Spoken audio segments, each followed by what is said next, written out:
Hello and welcome, it's Ryżu from CleanBuild.eu and today I'd like to show you how to solder the CleanBoard hybrid for 2 and 3s batteries. The kit consists of a PCB, XT60, balancer port, cables for XT60 and the pin header. Of course, 2 and 3 connectors are in the kit as well. Place it on something higher so you can easily put the connectors in.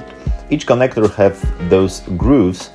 It should align with the lines shown on the PCB.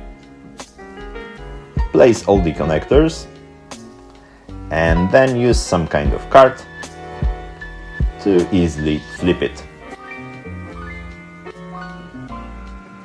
Just like that.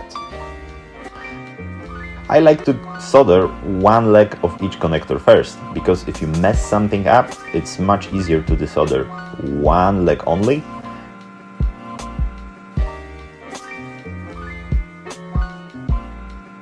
Now let's inspect. Let's adjust so every connector is nice and straight.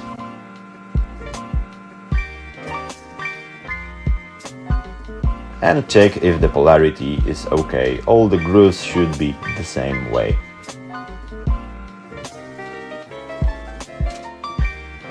So now it's time to solder all the other legs of each connector.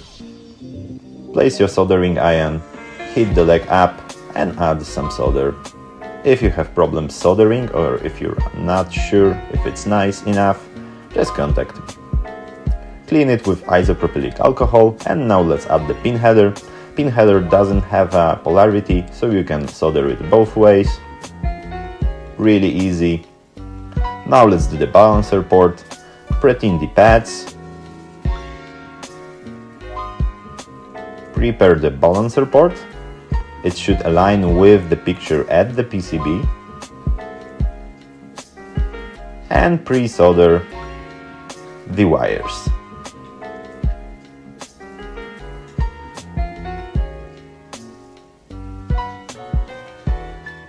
Now, when the wires are pre-soldered and the pads are pre-soldered,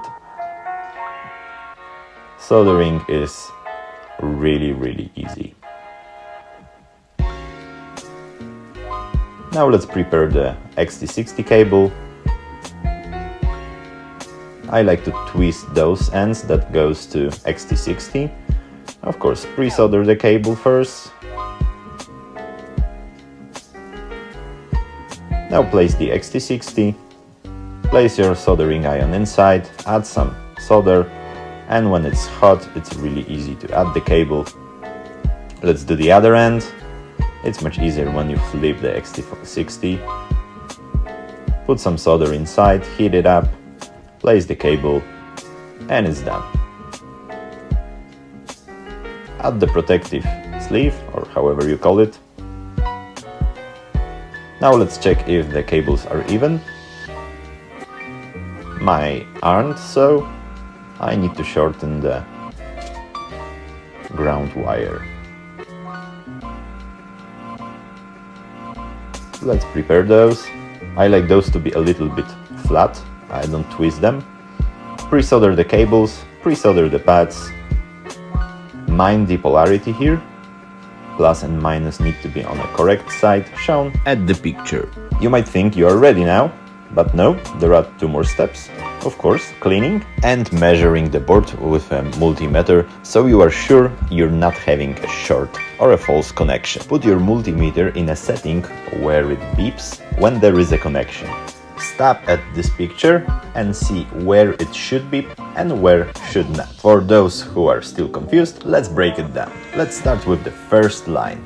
First line should beep with the minus at the XT60 and with every connector on the first line. It's the same with the second line. Every of those should beep, and here only the second should. Let's do the third one.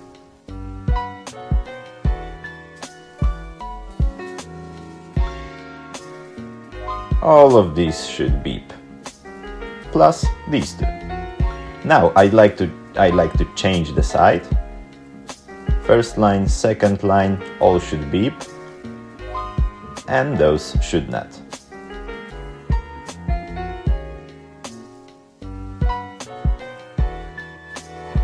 So stop at the picture I already showed you, and you will see that those should beep. The middle one exactly as in the picture. Now you are sure it's okay.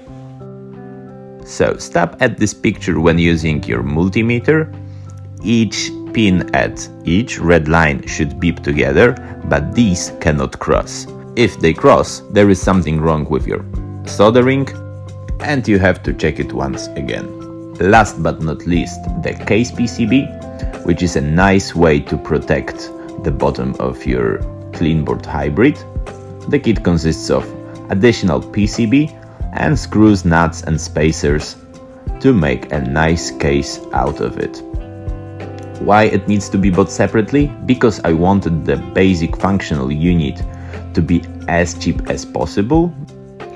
If you have a 3D printer, you can print your own cases. If you like the look of the case PCB, just order it together with the CleanBoard hybrid.